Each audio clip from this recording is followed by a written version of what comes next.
नमस्कार साथियों। आज हम भारत में लोकतंत्र का विकास और उपलब्धियां इसकी क्या रही और चुनौतियां, इसको लेकर के डिस्कशन करेंगे। इसके पहले मैंने ओवरऑल एक डेमोक्रेसी को लेकर के कॉन्सेप्ट क्या होते हैं उस पर एक वीडियो बनाया था, और इसका ये सेकेंड पार्ट है। ये स्पेशली अपने इंडिया में किस तरीके से डेमोक्रेसी का डेवलपमेंट हुआ और क्या इसके जो है एडवांटेज रहे और इसके फिर क्या चैलेंजेस रहे, इनको हम जानेंगे। क्योंकि ये हमारे यूपीएससी के जीएस पेपर 2 में और इसके अलावा ये इससे में आपके जो है पर्सनल इंटरव्यू वगैरह में काफ़ी ज़्यादा जो है इम्पोर्टेंट होता है। और एक बेसिक नॉलेज है कि हम डेमोक्रेटिक कंट्री में रह रहे हैं तो उसके बारे में कुछ उसके फीचर्स हमें पता हों। अगर हम देखें तो हम ये कुछ बिंदुओं पे यहाँ पे डिस्कशन करेंगे, जिसमें पहला ये कि इसकी हिस्टोरिकल बैकग्राउंड क्या रहे और फिर चुनावी जो राजनीति हुई इसका फिर कैसे ओपनिंग हुआ, फिर ये कैसे जो है इसमें डेमोक्रेसी का क्या रोल हुआ और लोकतांत्रिक संस्थाओं के संस्थागत पहलुओं की स्थापना क्या हुई और कांग्रेस प्रणाली का उद्भव हुआ, इसकी प्रकृति क्या रही, विपक्षी दल व नवीन पार्टियों का गठन कैसे हुआ, चुनौतियां क्या रहीं, और अगर हम देखें तो स्पेशली वर्तमान चुनौती क्या रही और सुझाव फिर क्या हो सकते हैं, और लास्ट में निष्कर्ष। इन सब को लेकर के जो है डिस्कशन हम करेंगे और इसमें हम जानेंगे। अगर हम डिस्कशन करने से पहले सबसे पहले बेसिक चीज़ों को समझें तो जो डेमोक्रेसी है उसको हम अगर समझ लें तो डेमोक्रेसी का मतलब होता है कि इसका तात्पर्य एक ऐसी राजनीतिक व्यवस्था से है जहां शासन का अधिकतर हिस्सा जनता का हो, राजनीतिक निर्णय में जनमत की भूमिका हो, जनता के अधिकार सुरक्षित हों, सरकार सामान्य हित में कार्य करती हो, नियमित चुनाव होते हों और प्रतिनिधि सरकार जनता के प्रति उत्तरदायी हो। लोकतंत्र के बहुलवादी स्वरूप को आजकल अच्छा माना जाता है। इसका अर्थ है कि राज्य की शक्तियां एक जगह केंद्रित ना होकर के विकेंद्रीकृत हों, यानी कि डिसेंट्रलाइजेशन की जो बेसिक है ये लोकतंत्र को ही मजबूत बनाता है।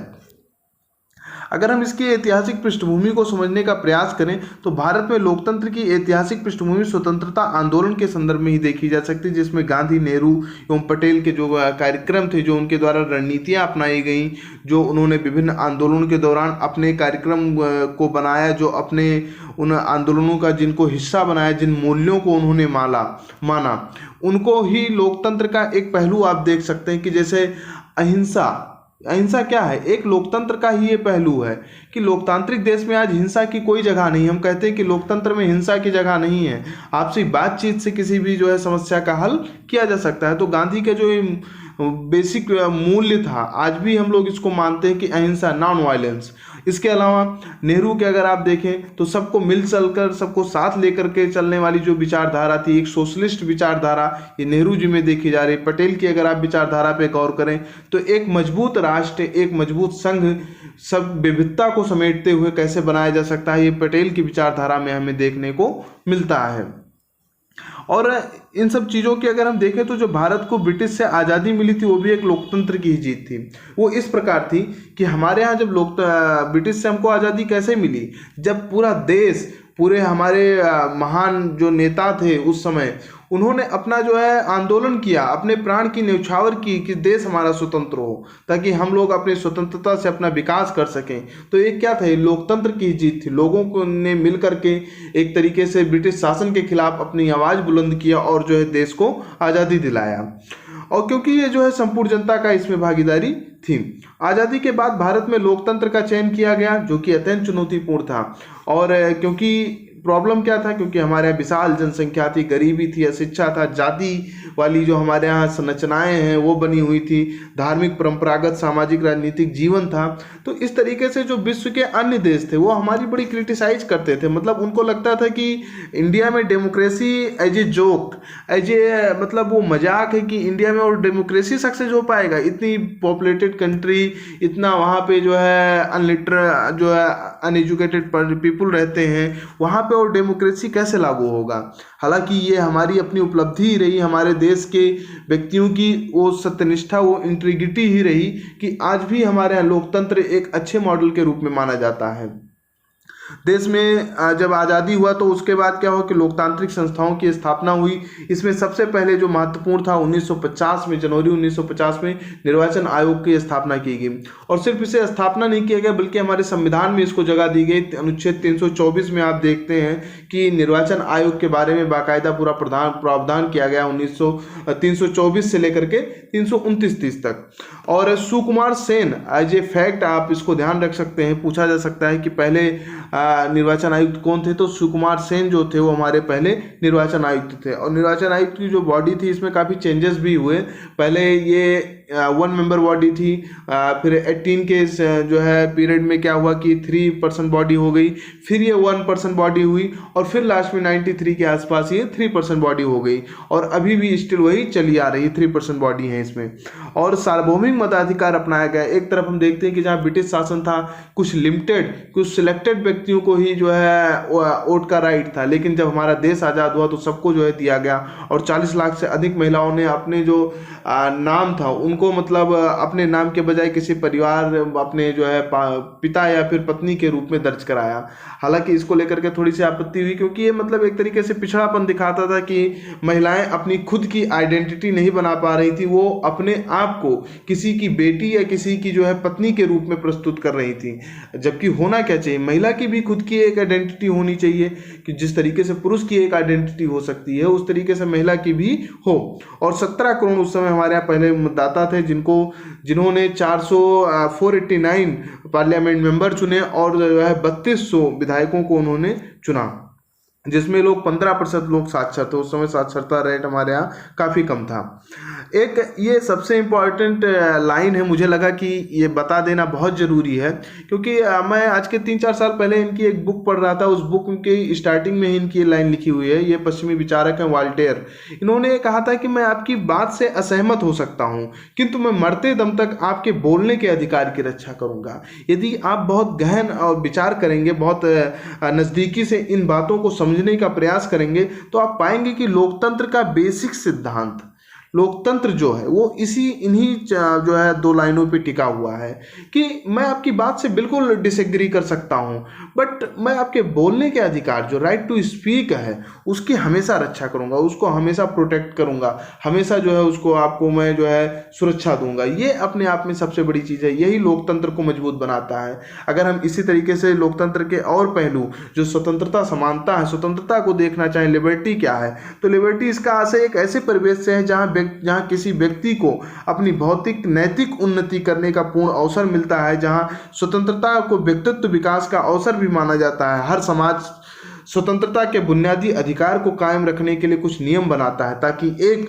व्यक्ति का जीवन दूसरे व्यक्ति के अनुचित हस्तक्षेप से सुरक्षित रहे। ये देखिए लोकतंत्र की यही तो मायने हैं। और हमारा सुप्रीम कोर्ट हर निर्णय में यही कहता है कि आपकी अभिव्यक्ति की स्वतंत्रता हो या आने जाने की स्वतंत्रता हो या किसी भी कार्य संगठन बनाने की स्वतंत्रता हो, वो वहीं तक है जब तक कि वो किसी अन्य व्यक्ति के अधिकारों का हनन नहीं करता है। इसी कारण आर्टिकल 19 में हमको जो अधिकार भी दिए गए हैं उस पर कुछ रीजनेबल रिस्ट्रिक्शंस भी लगाए गए हैं कि युक्त उन पर प्रतिबंध है इन स्थितियों में। जैसे कि अगर हमारी यात्रा से कहीं कोई असुविधा हो सकती है तो हमको वहाँ का लोकल प्रशासन रोक सकता है, हमको उस जगह जाने से रोका जा सकता है। तो इस तरीके से यही है कि एक व्यक्ति, आपके अधिकार तो हैं लेकिन आपके अधिकार ये दूसरे के अधिकारों का वायलेट कर रहे हैं तो फिर आपके अधिकार को वहाँ पे रोक दिया जाएगा। क्योंकि हमारे यहाँ जो है वो उपयोगितावादी विचार को अपनाया गया है। उपयोगितावादी बेंथम का विचार था कि अधिकतम व्यक्तियों का अधिकतम सुख, यानी कि एक व्यक्ति के अगर सुख को समाज उसका जो है उसकी कीमत भुगतना पड़े तो वो समाज ये गलत है, जबकि समाज के लिए क्या सही है और एक व्यक्ति के लिए क्या नहीं सही है, इसको सिद्धांत को माना गया है। यानी कि एक व्यक्ति को अगर कोई प्रॉब्लम होती है और 100 व्यक्तियों या एक फिर समाज को उससे कोई अच्छी चीज होती है तो समाज के हित को ध्यान दिया जाएगा, ना कि उस एक व्यक्ति के हित को ध्यान दिया जाएगा। और अगर हम देखें तो भारत के आज़ादी में कांग्रेस एक महत्वपूर्ण पार्टी थी, क्योंकि कांग्रेस का देखिए 1885 में जब कांग्रेस की स्थापना हुई थी तब से लेकर के स्वतंत्रता तक भारत के कांग्रेस का बहुत बड़ा रोल रहा है। तो इसलिए कांग्रेस एक अब जैसे मतलब एक बात कही जाती है विचारकों के द्वारा कि कांग्रेस सिर्फ एक पार्टी नहीं बल्कि कांग्रेस एक विचारधारा है। जैसे गांधी के बारे में कहा जाता है कि गांधी अब एक व्यक्ति नहीं, गांधी बल्कि एक विचारधारा है। जब कोई व्यक्तित्व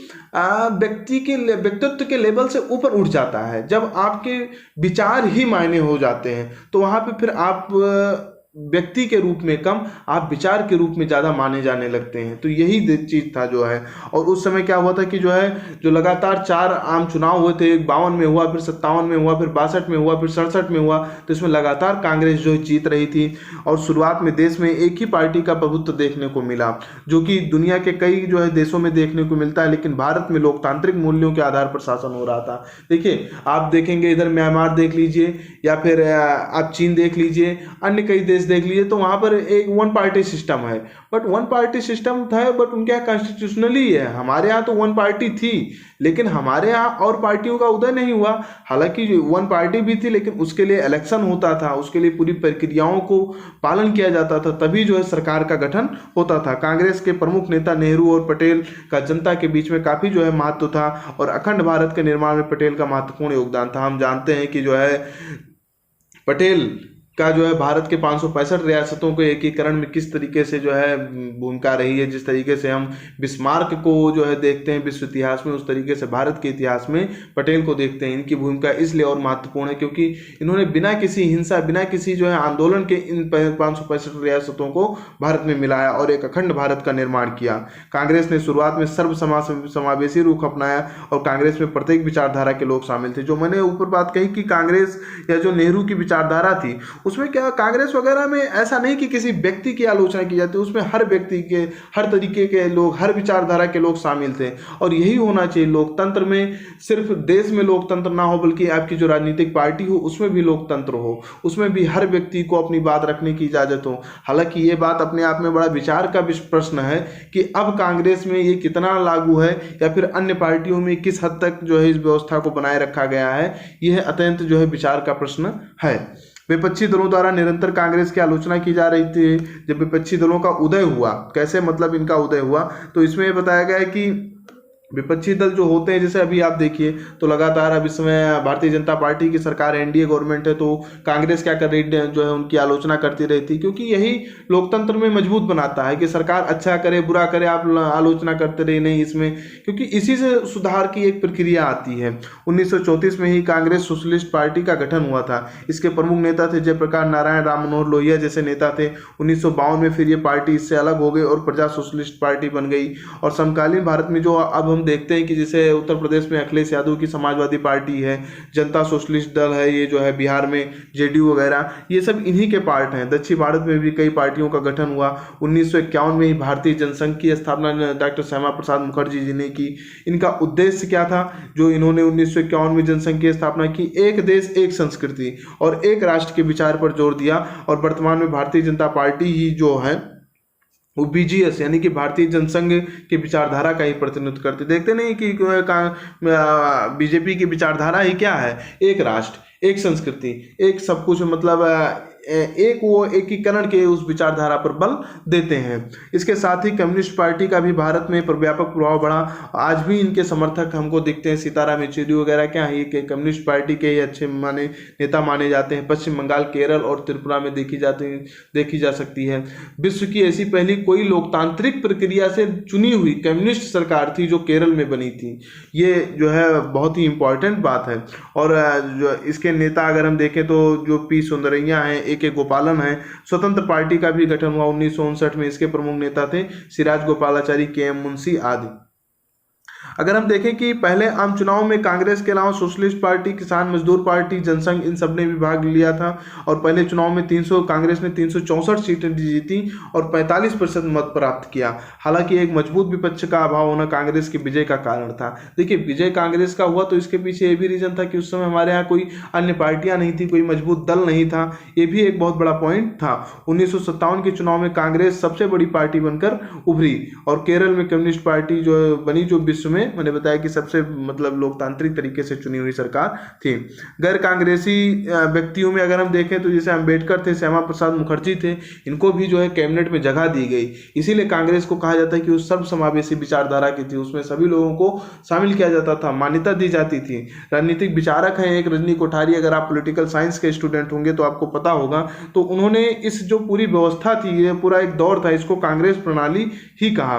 और 1960 के दशक में कांग्रेस के वर्चस्व में गिरावट आने लगा। उसके पीछे रीजन ये था कि जो है 62 में क्या हुआ कि हमारा चाइना से वार हो गया। उसके बाद जो है देश में खाद्यान्न संकट हो गया। फिर नेहरू जी की उसी बीच डेथ हो गई। उसके बाद हमारे यहाँ जो है आनन फानन में लाल बहादुर शास्त्री जी को बनाया गया प्रधानमंत्री, उनकी भी जो है सस्पिशियस कंडीशन में डेथ हो जाती है।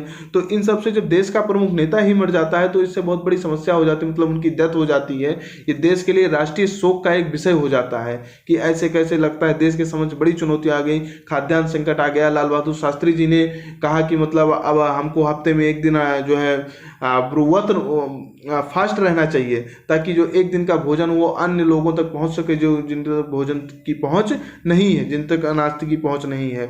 और कमजोर मानसून रहा, सूखा, खाद्यान्न संकट, इन सबसे लोगों का क्या हुआ, कांग्रेस के प्रति असंतोष उत्पन्न हुआ। और जो है इससे फिर नए दलों का भी उभार हुआ, क्योंकि जब जहां समस्या होगी वहीं पर फिर नए व्यक्तियों के या नए दल के उभार का मौका मिलेगा। अगर हम देखें लोकतंत्र के समक्ष चुनौती क्या रही, तो देखिए ये लोकतंत्र की अगर आप बेसिक जो देखना चाहेंगे मीनिंग, तो जो मैंने स्टार्टिंग में बताया वही है। लेकिन अगर लोकतंत्र को आप ओवरऑल एक पूरा कॉन्सेप्ट समझना चाहते हैं कि लोकतंत्र के क्या क्या वो पैमाने हैं, तो लोकतंत्र में वो हर घटना जो है मायने रखती है जो लोकतांत्रिक प्रक्रियाओं को कमजोर करती है। जैसे कि सबसे बड़ी हमारे यहाँ चुनौती तभी माना गया जब 26 जून 1975 को आपातकाल घोषित किया गया, क्योंकि ये सबसे बड़ा विवादास्पद राष्ट्रीय आपातकाल माना जाता है। ये इंदिरा गांधी के समय घोषित किया गया था। और इस समय हमारे यहाँ क्या था, आर्थिक चुनौतियां भी थी, आर्थिक मुद्दे थे, जैसे मंदी थी, बेरोजगारी थी, अनियंत्रित मुद्रास्फीति थी, अनाज की कमी थी, गंभीर संकट थे। 1972-73 में मानसून में भी देरी हुई। और 74 में जो है जयप्रकाश नारायण के नेतृत्व में सबसे बड़ा रेलवे आंदोलन जो है हुआ, रेलवे हड़ताल हो गया। रेलवे कर्मचारियों को उन्होंने कहा कि जो है आप लोग कार्य पे न जाएं। अगर हम देखें तो उस दौरान क्या हुआ कि न्यायपालिका के समक्ष सबसे बड़ा संकट आया, क्योंकि रायबरेली की सीट से जो इंदिरा गांधी चुनाव लड़ी थी लोकसभा में, उनके चुनाव में कुछ धांधली हुई थी, तो उसको लेकर के इलाहाबाद हाई कोर्ट ने अवैध घोषित कर दिया। तो जब अवैध घोषित कर दिया तो उन्होंने इलाहाबाद हाईकोर्ट के निर्णय को पलटने के लिए संसद में जो है संशोधन करवाया और नीति निर्देशक तत्वों को एक्टिव बनाने के लिए मौलिक अधिकार को द्वितीय घोषित कर दिया।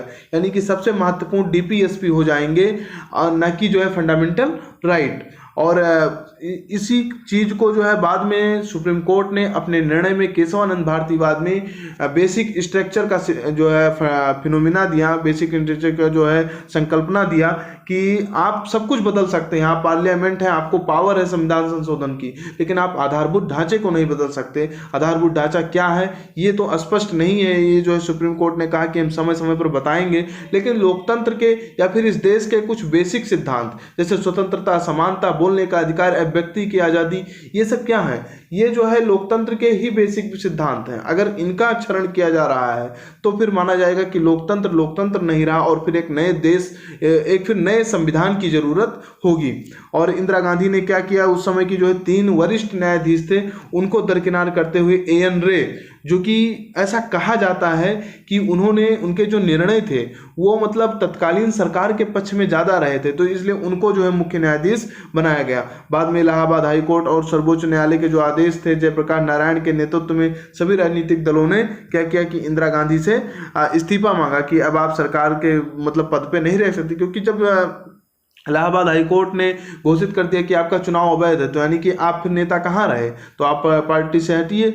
लेकिन उनको जो है इस चीज को लेकर के पद को, कहते नहीं कि राजनीति में पद जो है व्यक्ति को बहुत उसकी नैतिकता को गिरा देता है, तो यही चीज, वो नैतिकता नहीं रहेगी इंदिरा गांधी में, क्योंकि पद पे बने रहने के लिए उन्होंने अपनी शक्तियों का, संविधान की शक्तियों का गलत इस्तेमाल किया।